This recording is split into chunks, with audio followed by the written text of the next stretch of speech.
பொண்டாட்டிக்கு குழந்தை பிறந்தாச்சு. ஆனா புருஷன் தான் லேட்டா ஹாஸ்பிடலுக்கு வந்து சேர்றான்.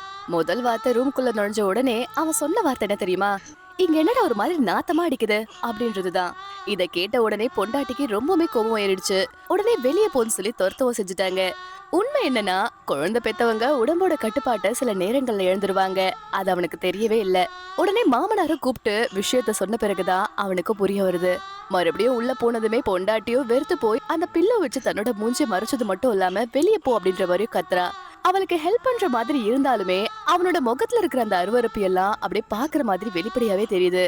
வெளியே வந்ததுமே பாத்ரூம்ல கைய சோப்பு போட்டு தேய்ச்சுக்கிட்டே இருக்கான். ஆனா மத்தவங்க யார் மேலயும் இல்லாத வெறுப்பை இவன் காட்டுறது ரொம்பவே தப்பு. கொஞ்ச நேரத்திலேயே அவனோட அம்மாவும் தம்பியும் ஹாஸ்பிடலுக்கும் வந்துடுறாங்க.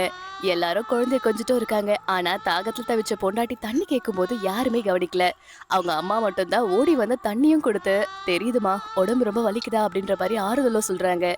கடைசியில எல்லாரும் கிளம்பி போனதுக்கு அப்புறமா குழந்தைய கையில வாங்குற பொண்டாட்டிக்கு தான் அவங்க இவ்வளவு நாள் பட்ட கஷ்டத்துக்கு எல்லாமே சரியா போச்சுன்னு சொல்லி ஆனந்த கண்ணீரும் வருது.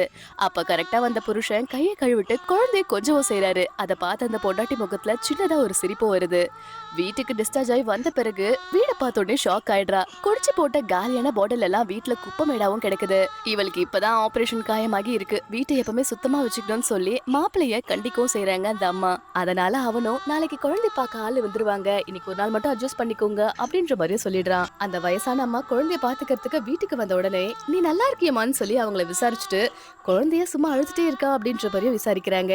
அப்பதான் இந்த அம்மாவும் குழந்தை ஏன் அழுதுன்றத பாத்துடலான்னு சொல்லி அந்த குழந்தை கிட்ட வரும்போது அந்த தொப்புள் கொடி கிட்ட சின்னதா ஒரு காயம் இருக்கிறத பாத்துட்டு, ஓ இதனாலதான் அழுது இருப்பாங்க, நான் வந்து அந்த பட்ஸை வச்சு தொடச்சா சரியா போயிடும்னு சொல்லி ஒரு அந்த பட்ஸை வச்சு தொடச்ச பிறகு அந்த குழந்தையோட அழுகையும் அப்படியே நின்று போயிடுது. அப்பதான் இந்த அம்மாவோட முகத்துல ஒரு சந்தோஷம் வருது. என்னடா நம்மளோட புருஷன் குழந்தை நம்மள ஒழுங்கா பாத்துக்க மாட்டான்னு நினைச்சாலுமே இந்த அம்மா வந்து குழந்தை அக்கறையோட பாத்துக்கிட்டே இந்த முதல் நாளே இவங்க நம்ம குழந்தைய நல்லா பார்த்து வளர்த்துருவாங்க அப்படின்ற தைரியம் இவங்களுக்கு வந்தாச்சு. குழந்தை பெத்தவங்களுக்கு வர உடல் மாற்றங்களையும் அந்த வலியையும் ஒரு புருஷனா எப்பவுமே கேலி பண்ணக்கூடாது. ஆபரேஷனோட வலியை விட பக்கத்துல இருக்கிறவங்க காற்ற அருவருப்பும் அலட்சியமும் தான் ஒரு பொண்ணு ரொம்பவே உடைச்சு போட்டுரும். உங்களுக்கு இந்த வீடியோ பிடிச்சிருந்தா மறக்காம லைக் சப்ஸ்கிரைப் பண்ணிக்கோங்க.